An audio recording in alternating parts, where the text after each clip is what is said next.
श्रीमन्महागणाधिपतये नमः। लक्ष्मीनारायणाभ्यां नमः। उमामहेश्वराभ्यां नमः। वाणीहिरण्यगर्भाभ्यां नमः। सखीपुरन्दराभ्यां नमः। मातापितृचरणकमलेभ्यो नमः। इष्टदेवताभ्यो नमः। कुलदेवताभ्यो नमः। ग्रामदेवताभ्यो नमः। स्थानदेवताभ्यो नमः। वास्तुदेवताभ्यो नमः। सर्वेभ्यो देवेभ्यो नमः। सर्वेभ्यो ब्राह्मणेभ्यो नमः। श्रीगुरुचरणकमलेभ्यो नमः। ओम सिद्धिबुद्धिसहिताय श्रीमन्महागणाधिपतये नमः। भक्तराज जटायु जी ने गीध की देह को त्याग कर हरि का रूप धारण किया और बहुत से अनुपम आभूषण, बहुत से दिव्य आभूषण और दिव्य पीतांबर पहन लिए। भक्तराज जटायु जी का शरीर श्याम है, विशाल चार भुजाएं हैं और नेत्रों में प्रेम तथा आनंद के आंसुओं का जल बहकर जटायु जी भक्त वत्सल प्रभु श्री राम जी की स्तुति कर रहे हैं। जय राम रूप अनूप निर्गुण सगुण गुण प्रेरक सही, दस शीस बाहु प्रचंड खंडन चंड सर मंडन मही, पाथोदगात सरोज मुख राजीव आयत लोचनम, नित नौमि राम कृपाल बाहु विशाल भव भय मोचनम, बलमप्रमेयमनादिमजमव्यक्तमेकम गोचरम, गोविंद गोपर द्वंद हर विज्ञान घन धरणीधरम, जे राम मंत्र जपंत संत अनंत जन मन रंजनम, नित नौमि रामय काम प्रिय कामादि खल दल गंजनम, जेहि सुति निरंजन ब्रह्म व्यापक विरज अज कहि गावहीं, करि ध्यान ज्ञान विराग जोग अनेक मुनि जय पावहीं, सो प्रगट करुणा कंद शोभा वृंद अग जग मोहई, मम हृदय पंकज भृंग अंग अनंग बहु छवि सोहई, जो अगम सुगम सुभाव निर्मल यसम सम शीतल सदा, पश्यन्ति जम जोगी जतन करि करत मन गोबस सदा, सो राम रमा निवास संतत दास बस त्रिभुवन धनी, मम उर बसौ सो समन संसृति जासु कीरति पावनी, अविरल भगति मांगी बर गीध गयो हरिधाम, तेहि की क्रिया जथोचित निज कर कीन्ही राम। अखंड भक्ति का वर मांगकर भक्तराज जटायु जी श्री हरि के परम धाम को चले गए और श्री रघुनाथ सरकार जी ने जटायु जी का दाह कर्म आदि सारी क्रियाएं यथायोग्य अपने हाथों से किया। आज का प्रसंग इसी क्रिया के कि कोमल चित अति दीन दयाला, कारण बिनु रघुनाथ कृपाला। श्री रघुनाथ जी अत्यंत कोमल चित्त वाले हैं। श्री रघुनाथ जी का चित्त अत्यंत कोमल है। दीन दयालु और बिना कारण ही कृपालु है। गिध अधम खग आमिष भोगी, गति दीन्ही जो जाचत जोगी। गिद्ध जो कि पक्षियों में भी अधम पक्षी है, जटायु जी की बात कर रहे हैं कि वह गिद्ध है जो कि पक्षियों में भी अधम पक्षी है। इतना ही नहीं, वह मांसाहारी भी था। उसको भी यानी जटायु को भी वह दुर्लभ गति भक्तवत्सल प्रभु श्री राम जी ने दिया जिसे योगी जन मांगते रहते हैं। जो जाचत जोगी, योगी जन मांगते रहते हैं। भूत भवन भगवान शिव शंकर जी मां पार्वती से कहते हैं कि सुनहु मां ते लोग अभागी, हरित जी होहि विषय अनुरागी। भूत भवन भगवान शिव जी कह रहे हैं मां पार्वती से कि हे पार्वती सुनो, वे लोग अभागे हैं जो भगवान को छोड़कर विषयों से अनुराग करते हैं। यहां बाबा जी लिख रहे हैं कि कोमल चित अति दीन दयाला, कारण बिनु रघुनाथ कृपाला। भाई जटायु जी के उद्धार की कथा का सार भूत भावन भगवान शिव जी माता पार्वती जी को बताते हैं। कोमल चित अति दीन दयाला और कोमल चित दीन पर दाया। कोमल चित्त होने पर भी, कोमल चित्त होने पर भी सबका दुख देखने पर भगवान का दुख इतना द्रवीभूत नहीं होता जितना दीनों के दुख और क्लेश आदि को देखने पर होता है। तो यहां के दीन का जो भाव है कि नाथ सकल साधन मयहीना, किन्हीं कृपा जानि जन दीना, इसमें मिलता है। जो जन यानी दास होने पर भी सकल साधनहीन है या सब साधन करते रहने पर भी जिनका यह दृढ़ विश्वास है कि मुझसे कुछ भी साधन नहीं बनता, वे ही दीन हैं। कोमल चित अति दीन दयाला। कोमल चित्त और दीन दयाल कहीं कहीं ही मिलते हैं, और ये तो अत्यंत कोमल चित्त हैं। भक्तवत्सल कृपालु प्रभु श्री रामचंद्र जी अत्यंत ही कोमल चित्त हैं और अत्यंत दीन दयाल हैं। कोमल चित्त हैं, इसलिए गिरधराज का दुख देखकर न सह सके। गिरधराज का दुख सुनते ही प्रभु की आंखों में आंसू भर आए और शरीर को रखने के लिए कहा।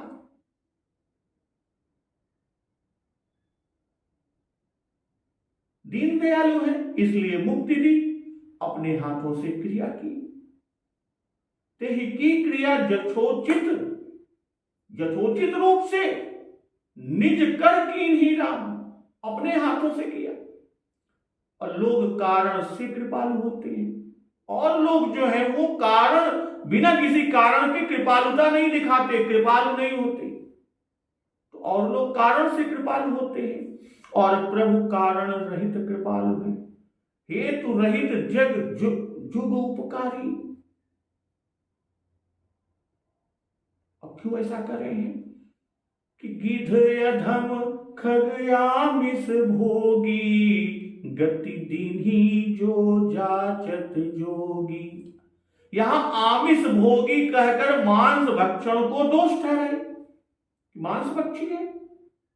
भागवत में उल्लेख है कि जो महाक्रूर पुरुष इस लोक में जीवित पशु या पक्षियों को रांधता है, राक्षसों द्वारा भी निंदित उस निर्दय प्राणी को, राक्षसों द्वारा भी निंदित उस निर्दय प्राणी को परलोक में यमराज के सेवक कुंभी पाक नरक में ले जाकर खौलते हुए तेल में रांधते हैं। तो अधम और मांस भोजी को मुक्ति नहीं मिलती, और ऐसे को भी मुक्ति दी। और कैसी मुक्ति?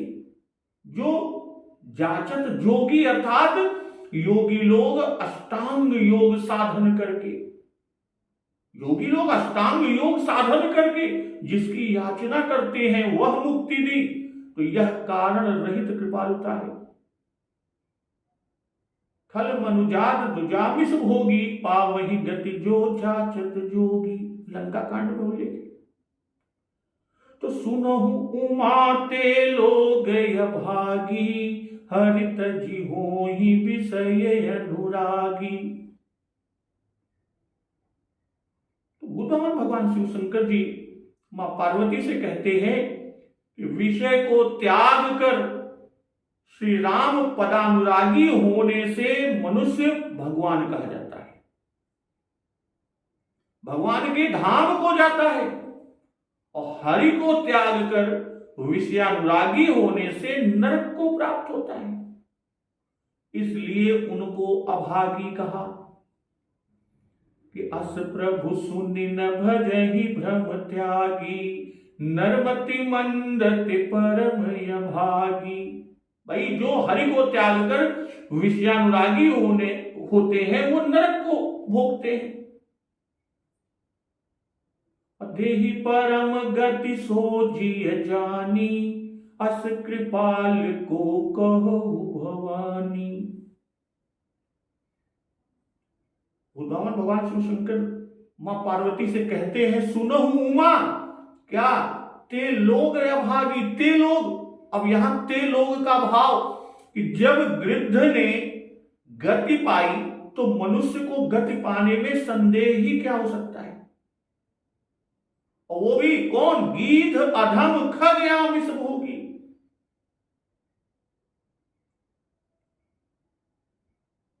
गृध्र ने गति पाई तो मनुष्य को गति पाने में संदेह ही क्या हो सकता है। मनुष्य देह ही तो साधन धाम मोक्ष कर द्वारा है। भक्तवत्सल कृपालु श्री रघुनाथ सरकार उत्तरकांड में पुरजन गीता में कि सुनहु सकल पुरजन मम बानी, कहूं न कछु ममता उर आनी। भक्तवत्सल कृपालु श्री रघुनाथ सरकार जी कहते हैं, हे समस्त नगरवासियों, सुनहु सकल पुरजन मम बानी, मेरी बात सुनिए। क्या? कहूं न कछु ममता उर आनी, कि यह बात मैं हृदय में कुछ ममता लाकर नहीं कहता कि आप सब हमारे नगर निवासी हो।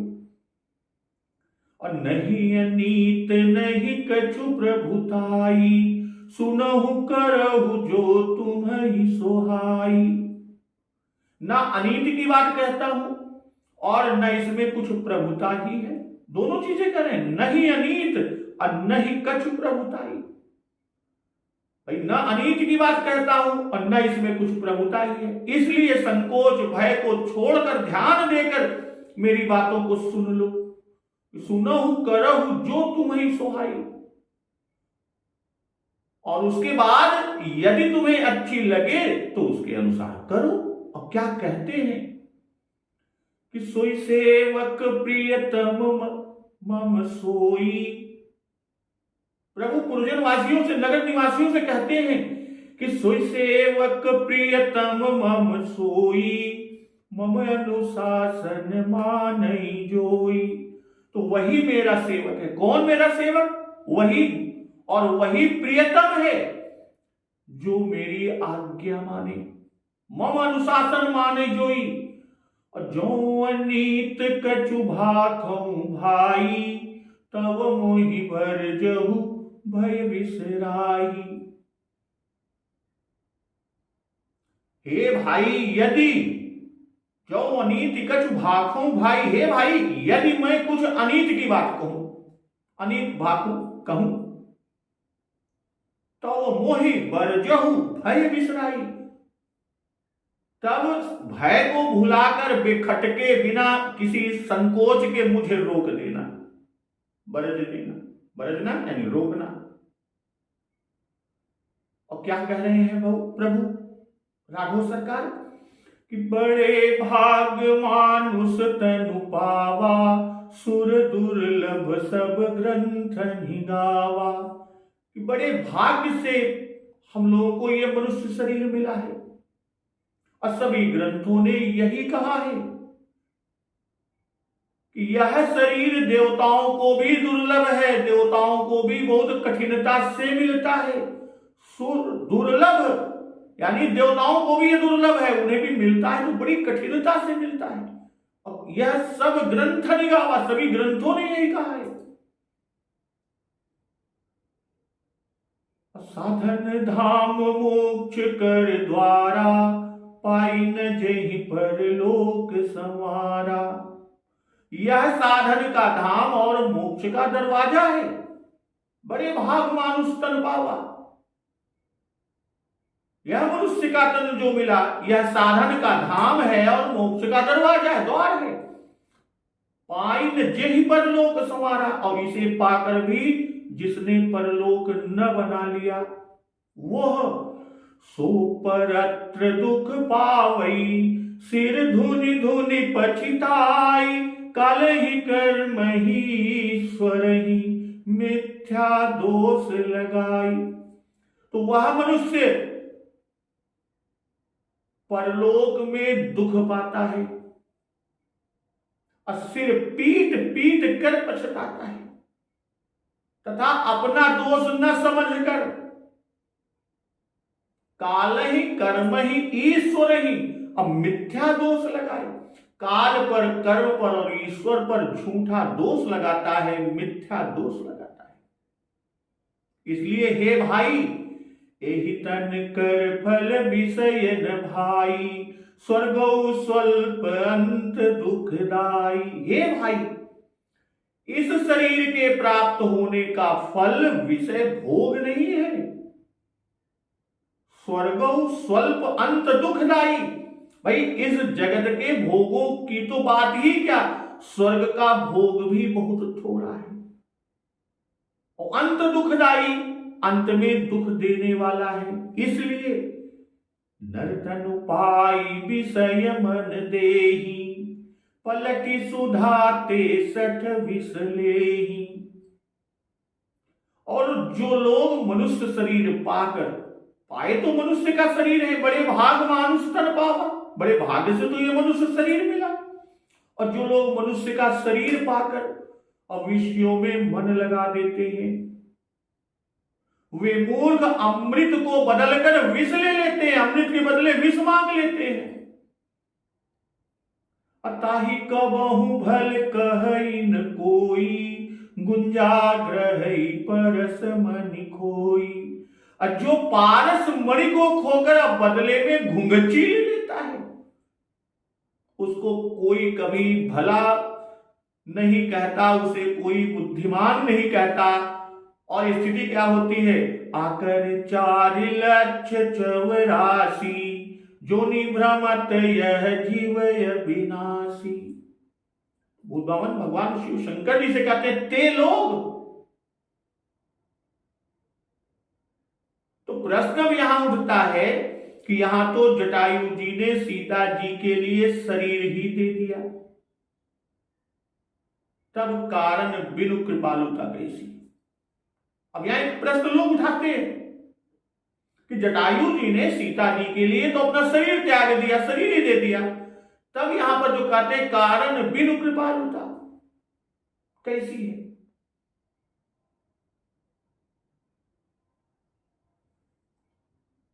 तो इसका उत्तर, जीव में जो पुरुषार्थ है, जीव में जो पुरुषार्थ है वह राम कृपा से है।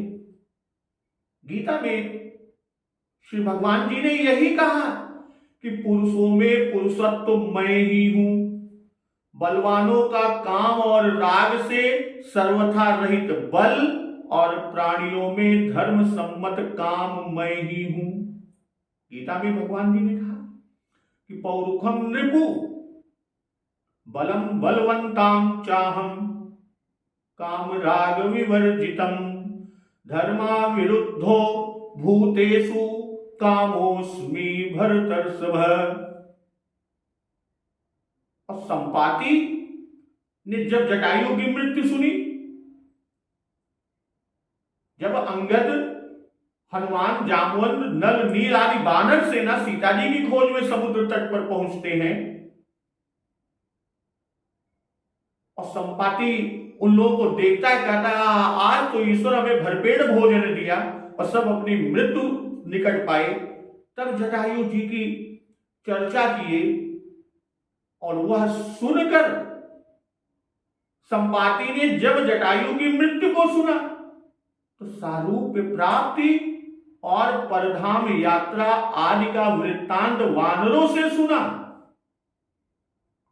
तब उसने इसे श्री रघुनाथ जी की महिमा और श्री रघुनाथ जी की कृपा कही। सुनि संपाति बंधु कई करनी रघुपति महिमा बहु विधि वरनी। और इसके पास भगवत प्रेम और परोपकारशीलता छोड़ और क्या साधन था? कौन सा साधन था? कोई नहीं। यह देखकर भी जो भगवान में प्रेम नहीं करते वही अभागे हैं ते लोग।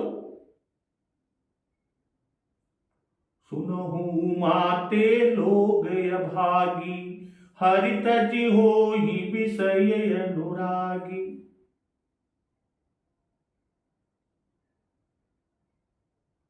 और गिध अधम खग आमिष भोगी। तो गिध अधम खग कहने से अधमोद्धारण संबंध लग गया। तो इससे यह उपदेश ग्रहण होना चाहिए, यह उपदेश समझना चाहिए, यह उपदेश ग्रहण करना चाहिए कि भक्त भूल कर भी कभी यह न समझे कि यह कार्य मेरी करनी से हुआ। यह विचार उठा, जैसे ही यह विचार उठा वैसे हुई वह नीचे गिरा और भक्ति गई।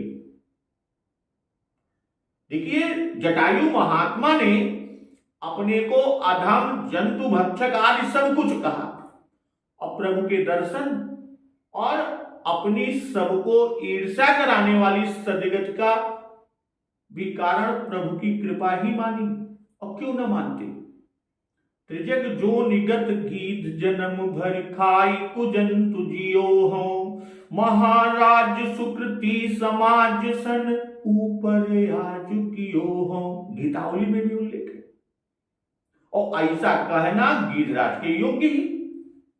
यही नहीं, यदि कभी कोई आपके पुरुषार्थ की प्रशंसा करे, ये सामान्य जनमानस के लिए उपदेश है कि यदि कोई कभी आपके पुरुषार्थ की प्रशंसा करे तो उसे अपना शत्रु समझना, उसे अपना शत्रु समझना चाहिए, शत्रु ही समझिए। दूसरा, भक्त भी उसमें प्रभु की करनी और भक्त वत्सलता देखेगा। यही कारण है कि जटायु के भाई संपाति ने भी बंधु की करनी को रघुपति जी की महिमा कही। और पूज्य बाबा गोस्वामी तुलसीदास जी भी इस गति को प्रभु की ही प्रभुता और कृपालुता ये कह रहे हैं। इसी से गति दीन ही।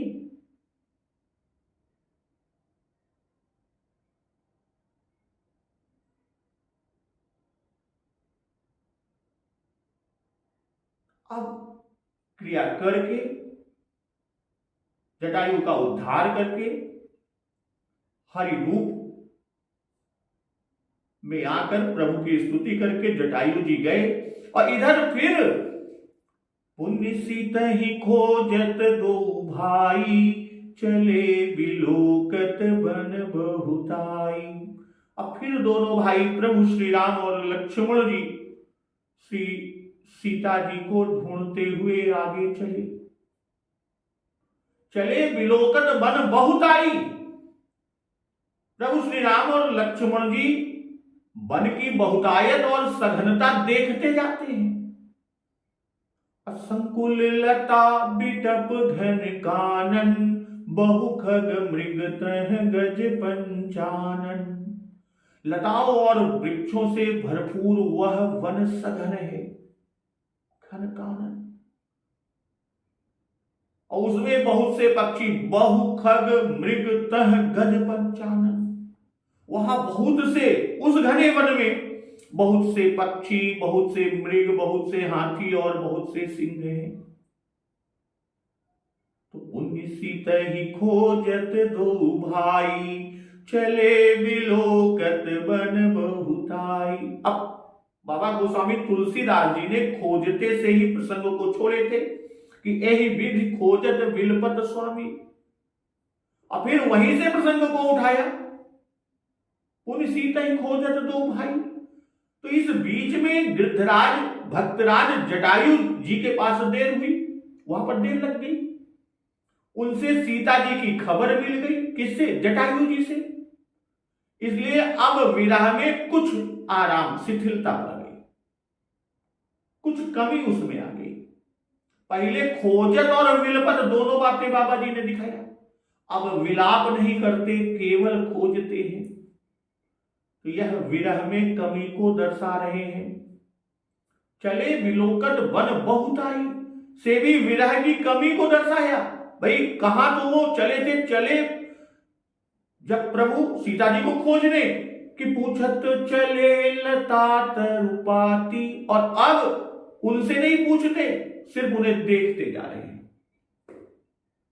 भाई खबर तो मिल गई कि रावण ले गया, पर यह न मालूम हुआ कि किस स्थान को ले गया। दिशा तो निश्चय हो गई, भाई दिशा तो निश्चित हो गई। यह जटायु जी ने बताया कि नाथ दशानन यह गति कीन्ही, हे नाथ रावण ने मेरी यह दशा की। इतना ही नहीं, तेहि खल जनक सुता हरि लीन्ही, और उसी रावण ने मेरी यह दशा की, और उसी दुष्ट ने श्री जानकी जी को हर लिया है। और दिशा भी बताते हैं कि लय दक्षिण दिशि गयौ गोसाई, बिलपत अति कुररी की नाई। हे प्रभु, हे गोसाई, रावण उन्हें दक्षिण दिशा की ओर ले गया है, और माता जानकी सीता जी कुररी कुर्ज यानी टिटरी की तरह अत्यंत विलाप कर रही थी।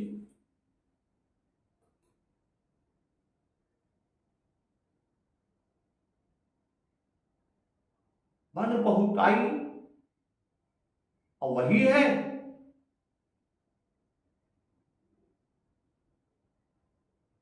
जिसकी बाबा गोस्वामी जी ने आगे उल्लेख कि संकुल लता बिटप घन कानन, बहुखग मृग तह गज पंचानन। भाई दोनों भाई दक्षिण दिशा को चले। जटायु जी से यह सूचना मिली कि ले दक्षिण दिशि, तो दक्षिण दिशा की ओर चले। वह मार्ग अनेक गुल्मों और लताओं से भरा और घिरा हुआ, देखने में अत्यंत भयानक, और उसमें प्रवेश करना अत्यंत कठिन। और उसी बीच आवत पंथ कबंध निपाता, ते सब कही साप कई बाता।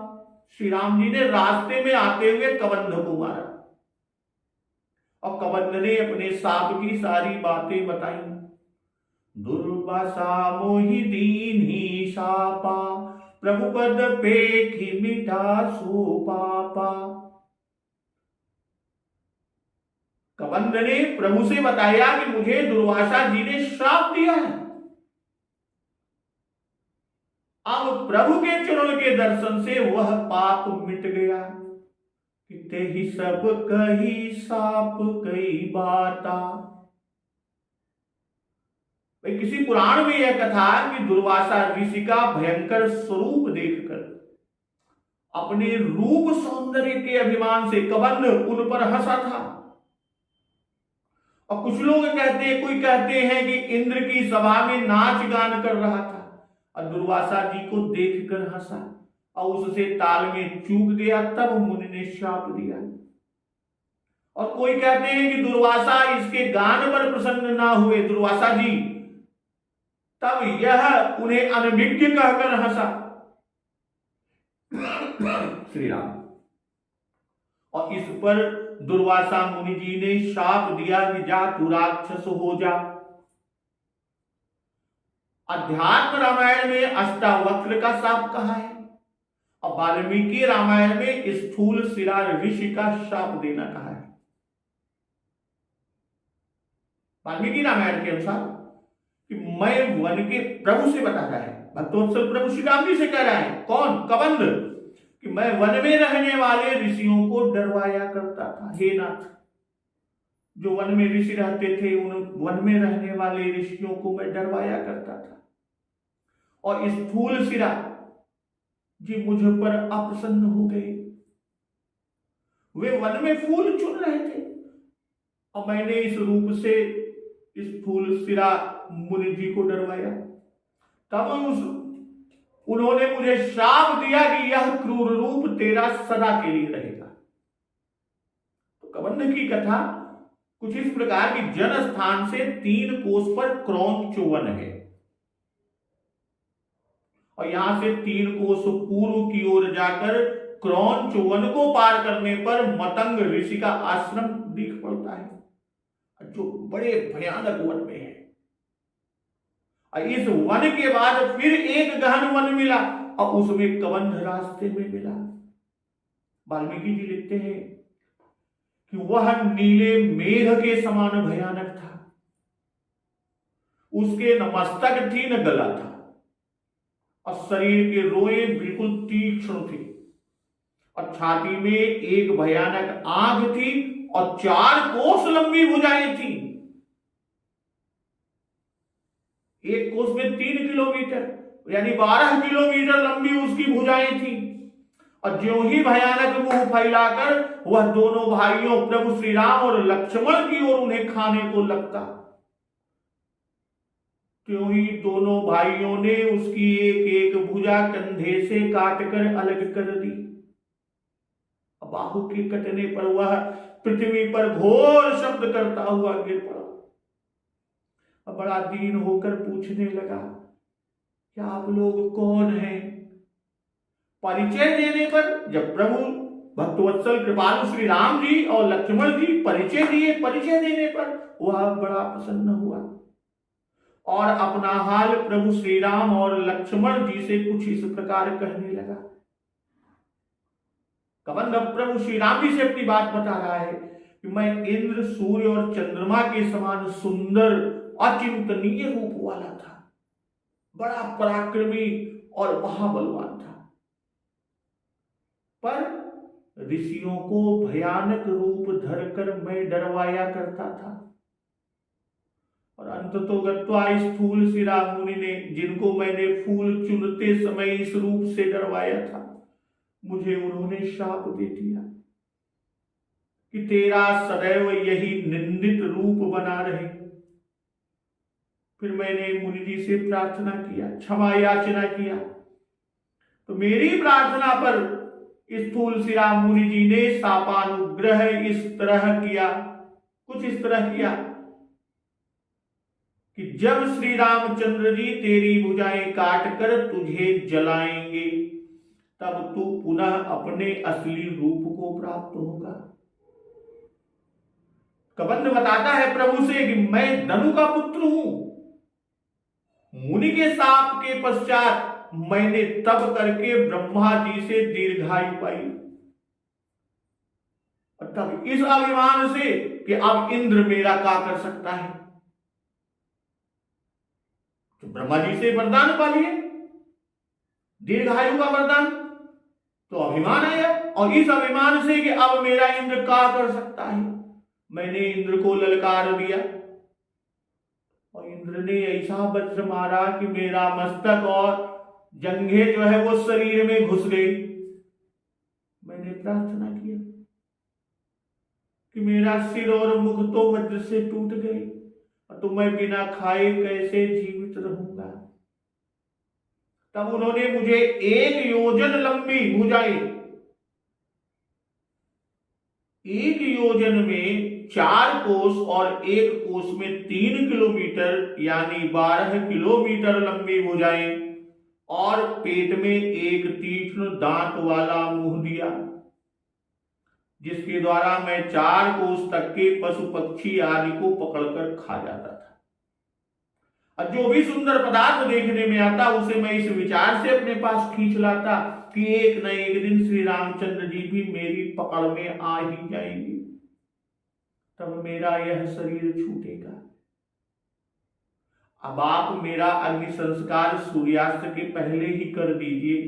और शरीर जलते ही कबंध का दिव्य शरीर अग्नि से प्रकट हुआ। वह हंसों के रथ पर तेजस्वी प्रकाशमय शरीर से सुशोभित हुआ और उसने सबरी जी और सुग्रीव जी का पता बताया। तो प्रभु पद पे की मिटा सो पापा। इससे यह मालूम हुआ कि शाप और अनुग्रह दोनों कहे। भाई मुनि ने अनुग्रह किया कि राम दर्शन होगा और पाप शाप मिट जाएगा, और शाप रूपी पाप का प्रायश्चित राम चरण दर्शन हुआ। तो भक्तवत्सल प्रभु सुनु गंधर्व कहूं मैं तो ही, मोहिन सोहाई ब्रह्म कुल द्रोही। हे गंधर्व सुन, मैं तुझसे कहता हूं, मुझे ब्राह्मण कुल से वैर करने वाला नहीं सुहाता। मन क्रम बचन कपट तजी, जो कर भूसुर सेव, मोहि समेत बिरंच शिव, बसता के सब देव। मन कर्म और वचन से कपट को छोड़कर जो भूदेव यानी ब्राह्मणों की सेवा करता है, मुझ समेत, प्रभु श्री राम जी करें, मुझ समेत ब्रह्मा शिव आदि सभी देवता उसके वश में हो जाते हैं। मोहिन सोहाई ब्रह्म कुल द्रोही, अर्थात हम ब्राह्मण देव हैं, ब्राह्मण द्रोही हमारा द्रोही है, इसलिए मैं तुम्हारा वध करता हूं। कहने का भाव कि ब्राह्मण के वैरी का मैं वैरी हूं और उनके भक्त का मैं भक्त हूं। मैं और त्रिदेव सभी ब्राह्मण भक्त के वश रहते हैं कि जो वे प्रण बस करहु नरेसा, तो तू बस विधि विष्णु महेशा। मन क्रम बचन कपट तजी, जो कर भूसुर सेव, मोहि समेत बिरंच शिव, बसता के सब देव। जो कर अर्थात जाति या वर्णाश्रम का नियम नहीं, कोई भी हो, पर मन कर्म वचन से कपट छोड़कर सेवा करे। कपट से सेवा हो तो वह हमें नहीं वश कर सकता। क्यों? क्योंकि मोहि कपट छल छिद्र न भावा। मन कर्म वचन, मन में उनकी भक्ति रखे, तन से सेवा करे और वचन से मधुर बोले, स्तुति करे। स्वार्थ की, अब यहां कपट क्या है? स्वार्थ की चाह ही कपट है। स्वार्थ छल फल चाह विहाय, स्वार्थवश या दिखाने के लिए सेवा न करे, यह कपट है।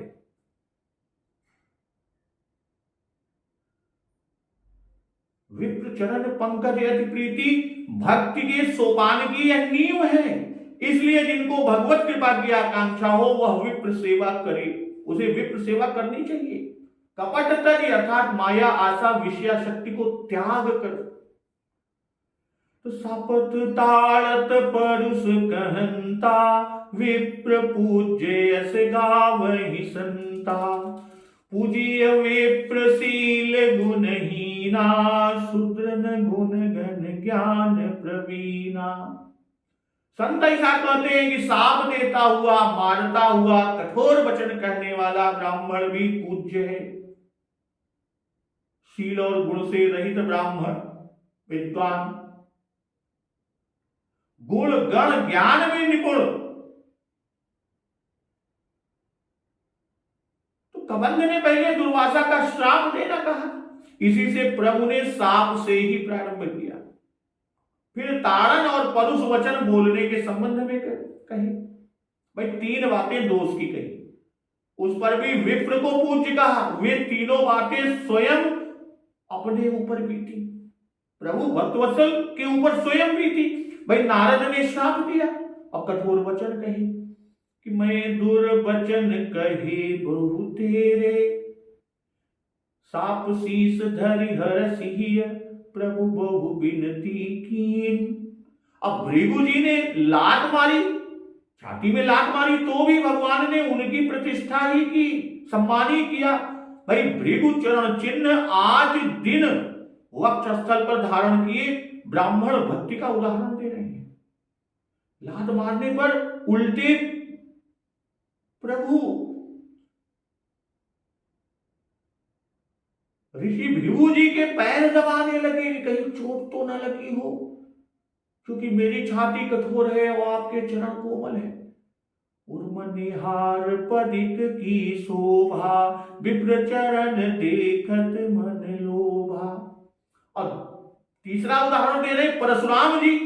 परशुराम जी कट वचन कहते गए, फिर भी यही कहा कि क्षमहु विप्र अपराध हमारे। और इतना ही नहीं, आगे भी कहा कर कुठार आगे यह सीसा। इसलिए कि सील गुणहीन होने से ब्राह्मण शूद्र तुल्य है, और शूद्र तुल्य ब्राह्मण की बात किया।